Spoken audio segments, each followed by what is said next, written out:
guys? This is Troy with Cape Ann Conversations, and I've got a couple special guests with me today. I've got Carla and Maureen from The Cabot. I'll let you guys say hello and then give us a little historic rundown of how The Cabot got to be. Well, thanks for having us up here on the island today.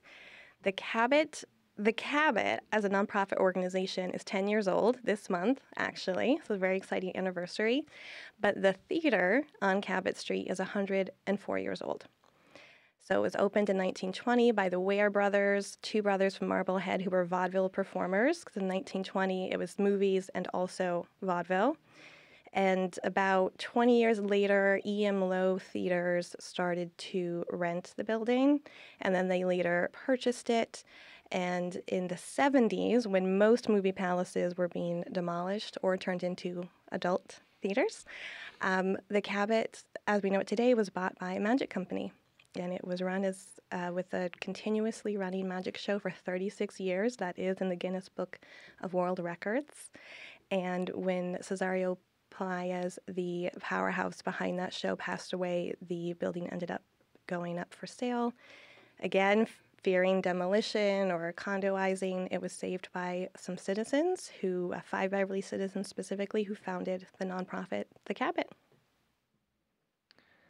That is a long history. That's a history that I did not expect to be there, having been a former Beverly resident. If you are a Beverly resident, you better be liking and sharing this episode of The Cabot to everyone for us. And the magic show in there, like that was unexpected. I'm sure other people. I lived in Beverly from 2010 to 2015, and that was what I would consider sort of the lull of The Cabot. That was you guys taking over. Who was in charge of that? How did that organize around a not-for-profit, more specifically?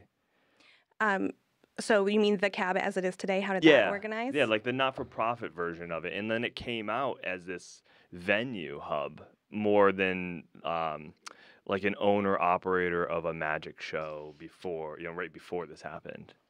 So there were 5 citizens that came together, and there's one beloved Beverly citizen, Rich Marino, who owns Chianti's across the street, and he literally was seeing brokers showing people the building, and he really was one of the first people who was like, this cannot happen, we have to save the theater. And you would have to have him and Scott Hausman, who is one of the city councilors, and our other founders tell you all the details. There's so much to it. But they had to work with the city, they had to find money, they have to have all these different pieces, but the vision really was to have it host diverse programming and to have a new level of community access, which is a huge part of what we do, finding so many new ways to bring the community through the doors.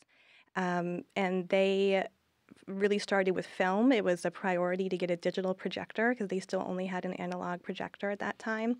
So Paula Van Ness, who was running Cinema Salem, really helped get the film program going. And it took about a year or so until they're like, we needed an executive director. And Casey Stoward started in 2015, and he had worked in the arts in Boston, and he was the one who really was able to kickstart, or to up-level, rather, the musical programming. And so now you have a mix of programming. We do. Carla, maybe you can walk us through some of the programming, because you're there actively, 7 days a week sometimes with the actual programming. Yes, I am. I'm the house manager, so I'm, a member of the live events team. So we're there a lot, depending on the week. So, coming into this weekend, right, tomorrow we have comedy. Friday we have a TV show on the road, Cold Case Live. Actually, Saturday we have a cabaret show with one of the housewives from New York. And then Sunday we have a rock band, and that's just one weekend of what we're doing. And then into next week, we have a community conversation on Wednesday, which are free events that are, timely topics that we invite people to join us so that we can talk about these things and get active in certain ways. We've had weddings. We still show the movies. Yeah, there's just always something going on, and that's the goal, is to get as many people in as we can. And nothing makes me happier than when we have a band that draws people in from other areas, and people come into the Cabot and they walk into the lobby and they say, wow, I've never been here before. This place is so beautiful. and that's how we know we're doing our jobs. Because it is a treasure. I mean, it's a national treasure, and I myself, feel so blessed to have a job in the music business, basically next to my hometown, which I never thought would happen. But then I think all of us feel this way that work in the organization. We are true stewards of the building, right? And so it's at this point we are kind of in charge of making sure the building keeps going and preserving history. And obviously, they don't make buildings like this anymore, And I personally feel that's a very important part of my role is to Joey always kind of put positive energy into it and keep it going for the generations that come after us. And there's a real economic impact to Beverly and the surrounding town. And maybe you can speak a little bit about that. Like when you put on a show on a Friday night, how is that impacting Beverly and maybe even some of the other surrounding towns too? Absolutely. Well, the statistic that we have from the city is that there's an estimated $10 million impact every year that the Cabot has. And then the anecdotes are just endless in terms of talking to other businesses on the streets, especially the restaurants, and just the impact that they see, whether it's a shop. And as Carla said, someone comes into their shop and is like, oh, I've never heard of Beverly, but I came to the Cabot, or I'm going to the Cabot later today, and I came early, and so then they become shoppers and discover new artists and things like that. And then if we have a sold-out show, every single restaurant, every single table is full. So it's incredible. The restaurant scene has really, really bloomed in recent years. Do you actually communicate that to the other restaurants and stuff, or are they kind of keeping an eye on your calendar going, oh, I see, so-and-so's coming to town, that's going to be a busy night, I need more workers for Friday night? Or is it just like it's so consistent now because you guys are always putting on shows? It's a good question. At this exact moment, it's informal, and this is a chamber-related podcast. Our own chamber has said, can you send out a notice when there's a sold-out show? The internal workings of that communication would actually be rather complex, but those of us who work downtown, we go have lunch and get coffee downtown, and so we'll let people know there's shows coming. Or I run the membership program. A lot of the downtown businesses, the owners themselves are members, so they have a very open line of communication with the Cabot. So informally, we keep people abreast of what's going on. It's a good problem to have. I mean, definitely. They're getting used to it, right? They're getting used to it being busier for them, for their own businesses. Can you talk, you mentioned membership. Can you tell us a little bit more about memberships and how people can help or be involved? Obviously, they can buy tickets, and go visit Carla.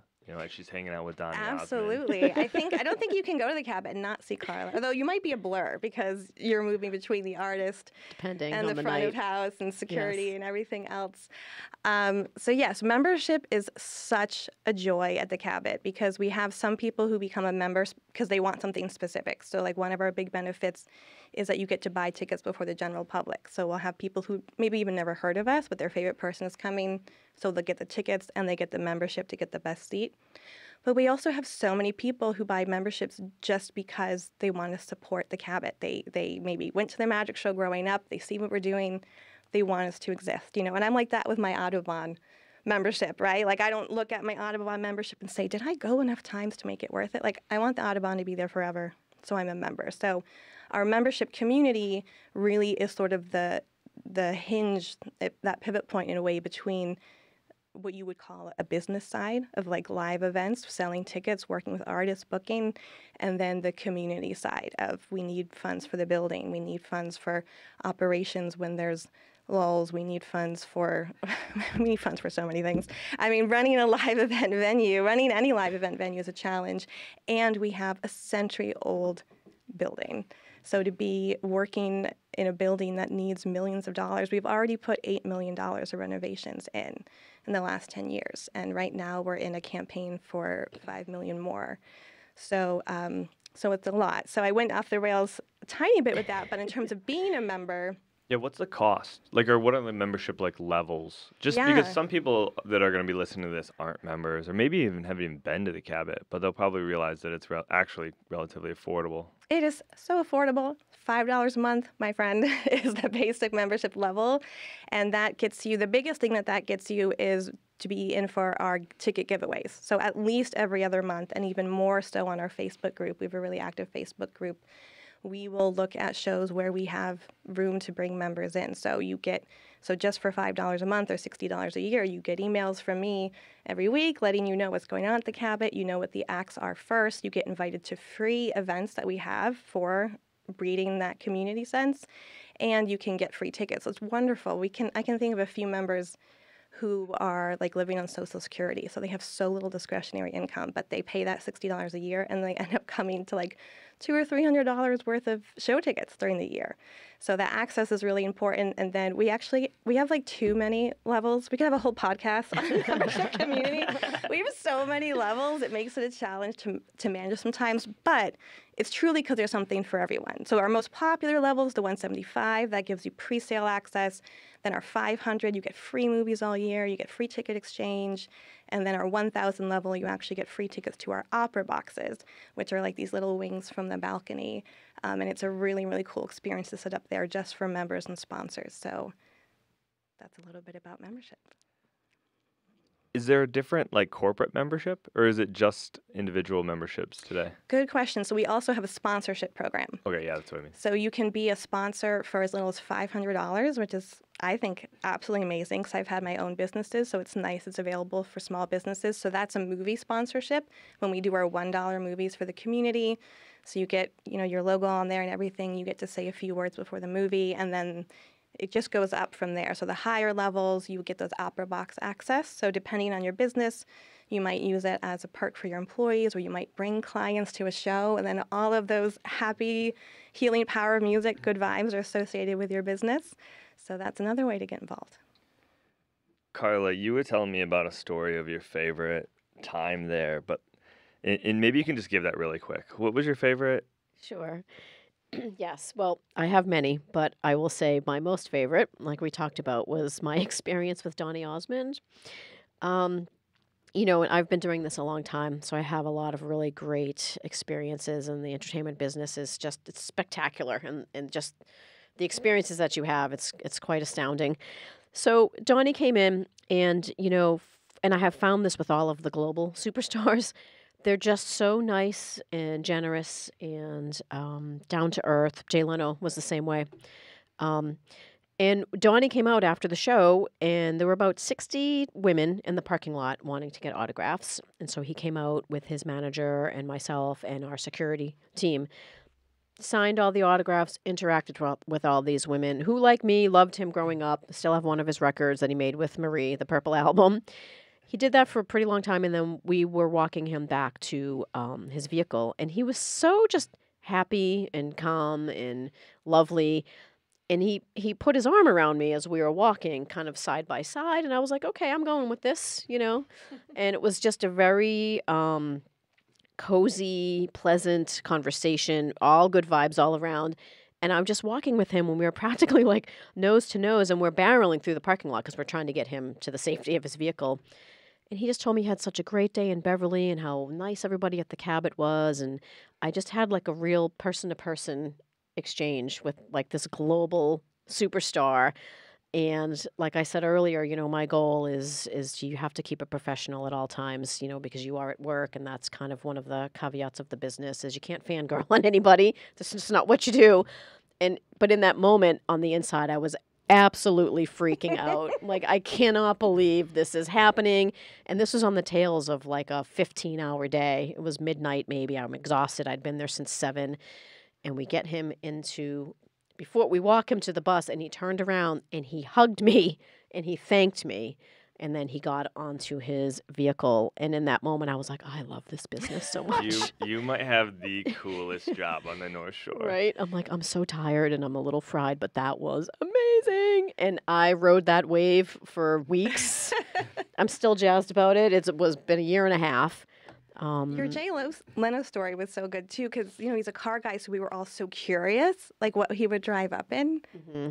And then I'll let you take it from Yes. there. And so we're all outside. That was for our big fundraiser. And we're all waiting for him. And we see this like Toyota sedan pull up in front of the venue, right under the marquee.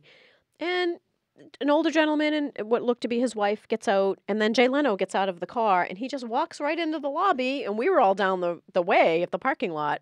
And one of my coworkers, Jen, texted me and was like, Jay Leno's in the lobby. Because you were all like looking for a fancy car and going to whisk him away from the Right, public, but he's right. just like, here I And am. he was super down to earth, and we both went to Emerson, Jay and I. And so when you're an Me too. Emersonian, oh, you did? I didn't know that. Right on.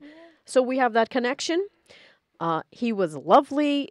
He also hugged me on the way out. And again, it's just, you have these experiences with these people, and at the end of the day, everyone is just a human. They just happen to be famous, and they just happen to go on stage, But I have. You just talk about these experiences, right? Well, they're not going to be able to hug Jay Leno. One thing that they're going to get is like, what's the capacity of the cabin? 850? 850. So the capacity is so small compared to like the Xfinity Center. You know what I mean? Yes, Like you go to yeah. a show there and you're just like stuck in the lawn with Yes. everyone. You're watching the screens. You're wa- Yes. You're not even watching the stage. While you're not hugging Jay Leno, you're intimately with him, and it's just a different experience. Virtually. Yeah, you're getting a virtual musical hug Yeah. from everyone on that stage because there's really not a bad seat in the house. Yeah. Yeah, there's really not. I've had members who say, I went to this one show and I got the free ticket and it was literally the last row in the corner. But first of all, the acoustics are actually really good because if you think about them, it was built before electric amplification. The acoustics in the balcony are fantastic because of the architecture. But she's like, the view, I kind of just saw over everyone and I just felt like I was so close to them. So yeah, we love to say there's no bad seat in the house, and it's really true. And especially when you compare it to like, we had Tedeschi Trucks come, they can sell out the TD Garden. So the worst seat in the cabin is far, far, far, far Right. beyond probably even the best seat there. Yes, So that intimacy is big. And also, not to sound ironic, because we spoke about the magic show, but there is magic in that building. It's magical. I mean, the artists feel it. They tell me all the time. We have outstanding audiences. I mean, one of the biggest things I hear from the bands is, wow, your crowd was amazing. Everyone was so enthusiastic. We haven't played like a show like this in a while where everyone just loved us, and that's the energy that everyone brings. And it's the building as well. And the parking's cheaper. Let's be honest. Oh my God, it is hysterical. A lot of our Google reviews will say that we don't have good parking. I was like, are these people coming from like Maine? Because anyone who lives around here, if you compare it to going to Boston, like the parking's $1. It turns off at 8. Yeah. It's nearby. Right. But I just wanted to echo from the other side because we have opposite jobs. Because like you're talking to the band a lot, I'm hearing from our frequent patrons a lot, and that same comment on the other side about the power of the building is that members will say, first of all, they notice bands commenting it on stage, but then they'll say, I saw Samantha Fish in Boston a few weeks later, and it didn't have the same energy. Like the real big concert goers notice their artists play with more energy at the Cabot. What's crazy is that there's more coming out of you guys. There's Indeed. like, give us the 30,000 foot here. The story is, well, obviously we're getting a new executive director, which is good, and change will be fine, and everybody, because you guys, it's a self-sustaining entity now. It's big. You guys, Yeah, you the guys course have, is set. You guys have Yes. hit it, but you're also doing. You mentioned some fundraising, because why? What's going on over there? What are we working on? So we have a big phase of renovations coming up. We've had a few phases already, and we have to be careful. I don't want to be like, it's the last phase. We'll never stop renovating because No, you there's always so have much- to we'll update. always There's have to al- renovate. There's 850 people coming in there every night Yes. hanging out with Exactly, Carla. exactly. We'll It's, always it's have to gonna need renovate. updates. It's like But- owning a very big house all the time. But what is notable is it's the last part of the vision of those 5 founders. I named 2 of the founders. I should name them all.